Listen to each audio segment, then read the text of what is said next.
What's up, YouTube? Timus here. Now, 2023 saw the release of lots of really cool TV programs this past year.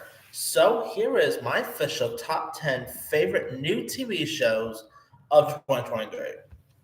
All right, coming in at number 10, I'm going with the Netflix series The Fall of House of Usher.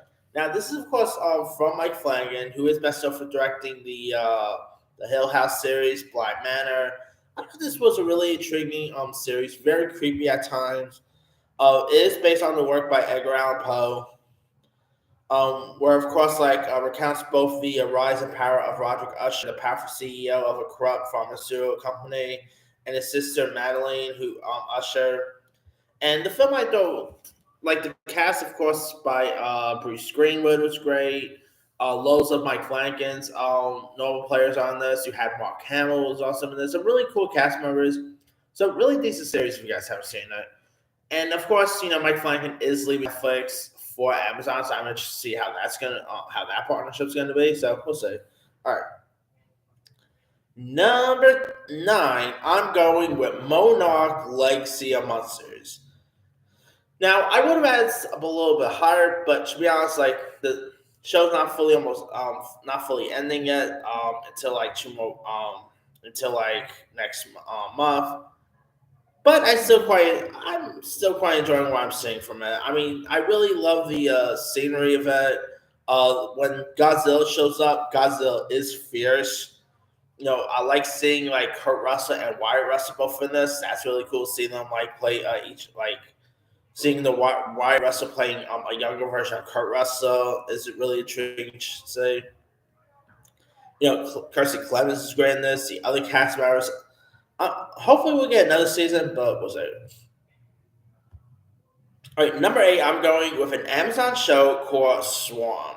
Now, this stars Dominic Fishback, who's recently in Transformers: Rise of the Beast. The series tells the story of Dre, who's this young woman who is obsessed with a pop star whose fan base is known as the Swarm.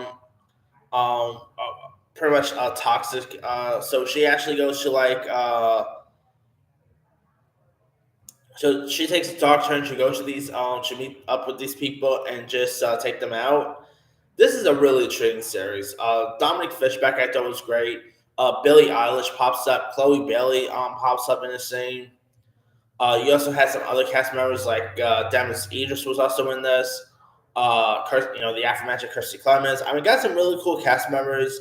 It gets pretty bloody at times, gets very creepy. So very intriguing series we're checking out. Of course, this is from Donna Glover, who did a great job. So highly recommend it.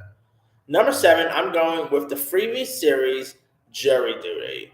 Now, this is a very interesting sounding series where like chronicles the inner workings of a jury trial in the U.S. through the eyes of juror Ronald Gladden. And these people here don't really know that they're actually on a TV show. Uh, so this is a very interesting series. James Marsden plays himself. It definitely is very funny to watch. Of course, it scored a couple of Emmy nominations, well deserved there. Very funny series, and I'm interested to see what else Freebie could do in the near future because this is definitely the best show they've put out in recent years. In recent time when they actually created their service, but really decent series. All right, number 6, I'm going with Twisted Metal for Peacock. I know this Twisted Metal series is really excellent. Anthony Mackie I thought was great. Uh, got that. Will Arnett voicing Sweet Tooth is great. I mean, this show definitely has a fun laugh to it. Uh, Gets pretty intense at times. I like the chemistry between Anthony Mackie and Stephanie Beatrice. Nave Campbell pops up. Thomas Hayden Church is also in this. Very intriguing, fun series. I really thought this show could have went sour really fast, but it was a really fun show worth checking out. Number 5, I'm going with Shrinking. Now, Shrinking stars the likes of Jason Segel and Harrison Ford, and where Derek Jimmy Lepard, dealing with severe grief after his wife's death, begins to breach ethical barriers by telling his patients what he really thinks, resulting in massive changes to his and their lives. And of course, you had like Jessica Williams was in this. Uh, Heidi Garner pops up in an episode. This is a really hilarious show. Really nice to see Harrison Ford in a series like this. I really do hope to see him in more roles like this and just like well-known roles like him coming back as Han Solo or Indiana Jones.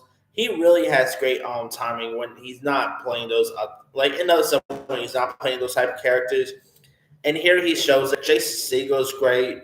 I mean, this is a really good series worth checking out. All right, number 4, I'm going with Poker Face. Now, this is of course from Rian Johnson. I know his like name is a little lopsided because of The Last Jedi, but take Last Jedi aside. This is a guy who gave us who gave us movies like Knives Out, Looper. So he's done some other trading stuff outside the Star Wars train. And this is a really funny, hilarious show. I mean, you got Natasha Lyonne, who plays Charlie Kate, who's this casino worker who's able to have ability to tell when people are lying. So each time there is like a mystery where she, and you even know who the murder is before it even happens, and it's actually really fun. Lots of great cast like Lil Al Howie pops up, Adrian Brody, boy, so many casts I can't even remember them all. I know Stephanie Sue pops up in the episode here. It's a really hilarious show worth checking out, and I cannot wait for season 2. Number 3, I'm going with Bubcast, another Peacock series. Got like 3 Peacock shows on this list. Now, of course, this is pretty much a life. This is pretty much like Curb Your Enthusiasm, but with Pete Davidson here, where it's like a fictionalized version of Pete Davidson. You got Joe Pesci as Pete Davidson's grandfather. Joe Pesci is so good in this. Edie Falco's terrific. You also have like other celebs who pops up, like Ray Romano, Machine Gun Kelly, Simon Rex pops up here. Paul Walter Hauser. I mean, it has some really fun supporting players. It's definitely hilarious to check out. I really quite like Pete Davidson. I know he gets a lot of slack, but I think Pete Davidson is hilarious, and here he really shows it. And anytime you get to see Joe Pesci back in acting, it's always a given. Like Joe Pesci, of course, like I said, plays Pete Davidson's grandfather in this. And my God, Joe Pesci is in his late 70s, I believe. And the guy still has it. Like some of the jokes he makes in this is hilarious. And he could still curse up a storm, So definitely give Bubcast a go. I cannot wait for season 2 when that rolls around. All right. Number 2, I'm going with The Last of Us for HBO. Now, I thought the series was excellent. Of course, Pedro Pascal's terrific. The actor who plays Ellie Bella Ramsey's terrific. Nico Parker was great. Melanie Linsky, Nick Offerman. Nick Offerman's storyline with him and Murray Bartlett's characters, I will definitely one of the best writings I've seen on a TV show. Now, I never really played the game or anything, but I was really invested in the stories here. Really love the cast of characters. I mean, this is not just like another apocalyptic series or anything like that. This definitely has lots of heart to it. It's very intense at times. There's a reason why this show is getting lots of award buzz, and it's well deserving. So if you guys have not seen The Last of Us, do yourself a favor, go watch it. Sadly, we gotta wait till 2025 for season 2, but hopefully the wait will be worth it. And number 1, I'm going with Gen V. This show is excellent. Of course, this is a spin-off of The Boys. I love the cast of characters. Like the heroes in this are all intriguing. The violence gets up a notch. It's really cool to see some of the characters of The Boys popping up, like Jensen Ackles, Soldier Boy pops up here. Ajax, A-Train, I meant to say, pops up. Like, talk about some great cast of characters. Very violent, very entertaining, very hilarious. If you guys have not watched Gen V, do yourself a favor, go watch it. It's on Prime Video. Season 2 can't come here quicker enough, but we're probably going to have to wait until 2025 for season 2. Is it where I'm more excited for 2025 than I am for 2024? Like, can we just skip to 2024 and just go right to 2025? In 2025, we'll see the release of Last of Us Season 2, Superman Legacy, Euphoria Season 2, The White Lotus Season 3. I mean, the Batman 2, Fantastic Four. Yeah, I'm not gonna lie. If I had like that remote control that from the Adam Sandler movie Click, I'll totally fast forward to 2025. Like 2025 is going to be more awesome than already looks more awesome than 2024 is, but we'll see. Anyway, that is pretty much it. Here is my quick rundown. Number 10, The Fall of House of Usher. 9, Monarch Legacy of Monsters.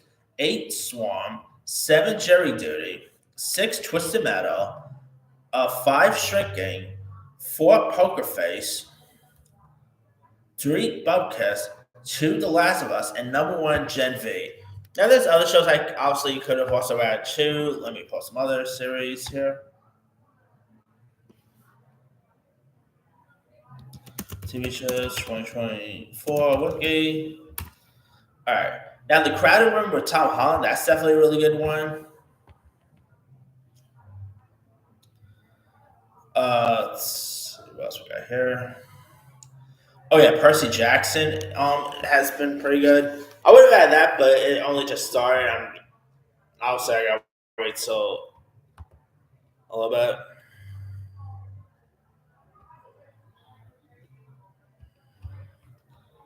Let's see what else we got here.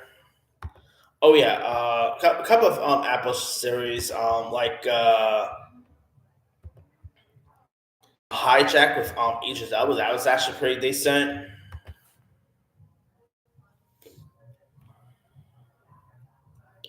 Horace Delroy's Roach was pretty good. Fubar with Arnold Schwarzenegger. Platonic, City on Fire. I actually quite like Grease Rise of Pink Ladies. Oh man, I probably could have added Beef on my list, but these I actually do prefer a little bit more here. You know, Free Ridge was definitely pretty good. I mean, there's a lot of great shows that I could not even really fit in my top 10. But let me let you guys. What were some of your favorite TV shows of 2023? Drop comments below. Don't forget to like, subscribe, hit that bell for notification. This is Henry Zion.